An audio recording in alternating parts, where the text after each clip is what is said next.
Well, what's up, Cowboys Nation and YouTube?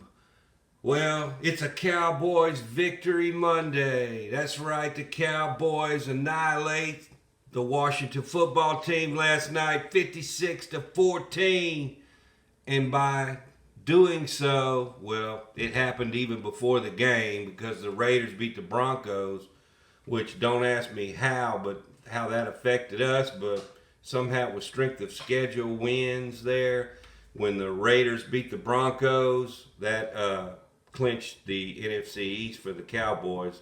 But then the Cowboys beat the lowly Washington football team, and now we are, in fact, NFC champions, NFC East champions, and we're still number 2 seed in the NFC seeding. We had a great game on both sides, all three phases. We scored a touchdown in all three phases. We had a block punt for a touchdown. We had an interception by Tank Lawrence, 40 some odd yards all the way to the house. He looked like a running back running that thing back. It was a thing of beauty. And, of course, Trevon Diggs had another interception. That's number 11 for him. Tying Everson Walls, who had 11 in 1981, but it was his rookie year when he did it, and it wasn't Trevon Diggs' rookie year. But anyway, he still tied the record.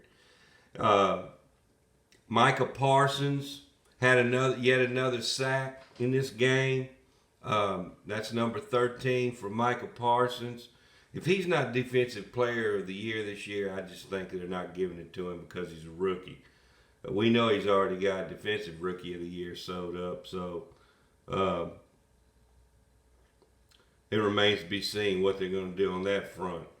But talking about the defense, Kelvin Joseph, that's Boss Man Fat, that's right, Boss Man Fat, got a start in this game, and he was magnificent. He played 57 snaps, which was the most snaps of any defensive player in the game. He did really well. He didn't have any bad plays against him. He didn't get an interception or a fumble or anything, but he held his ground. He didn't look lost out there, and he did a great job on his first start, so I was glad to see that. I was kind of worried about Boss Man Fat, but he stepped up to the plate and did a good job. The offense, Dak is back, okay?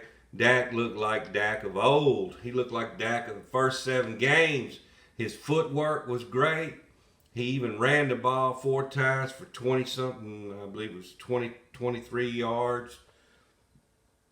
Dak looked like he's back. I know a lot of that practice that he did with the wide receivers last week must have really paid off because he's looking back like Dak needs to look for these playoffs coming up. And he was outstanding. He had 330 yards, 4 touchdowns by halftime, and he didn't play but 2.5 quarters, almost 3 quarters in the game.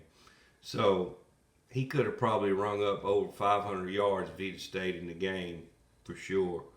But they put Cooper Rush in there and midway through the 3rd quarter, and Cooper Rush even got a scoring drive and I think he threw a touchdown pass. So, I mean, the Cowboys were just on. Of course, we played a beat-up Washington team. They were fighting amongst themselves.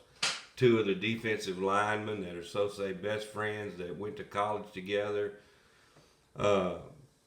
Payne and Allen, came to blows on the sidelines. It was, I mean, when when you're playing a team and they start fighting amongst themselves, you really got into their head, and that's exactly what the Cowboys did. The running game, we had a steady running game in this game. We were able to break off a few good runs, Zeke and Pollard, and Zeke had a rushing TD and a passing TD.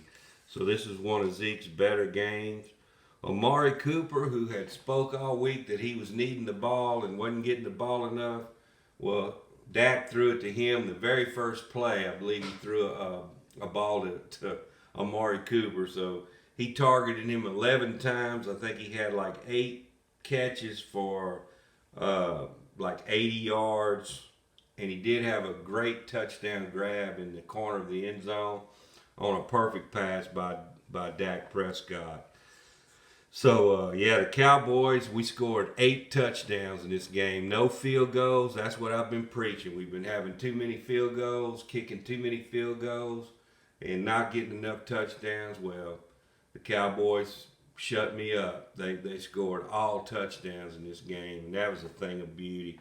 And I loved every minute of that. We don't need those field goals. We need touchdowns when we get in the red zone. The Cowboys remain at number 2 seed, like I just said, but we need some help to pass Green Bay to get to the number 1 seed. You know, the big plus about at least staying at the number 2 seed is we won't get a bye in the first game, but we will play the first 2 playoff games at home. So what we'd have to do is, we're assured of playing the first two games at home.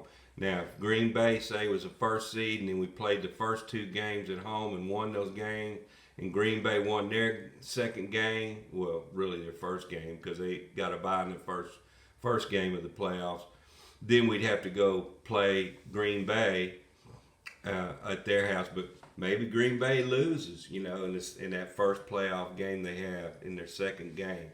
So they might lose, and then we would play all 3 games at home because we'd have the next best record.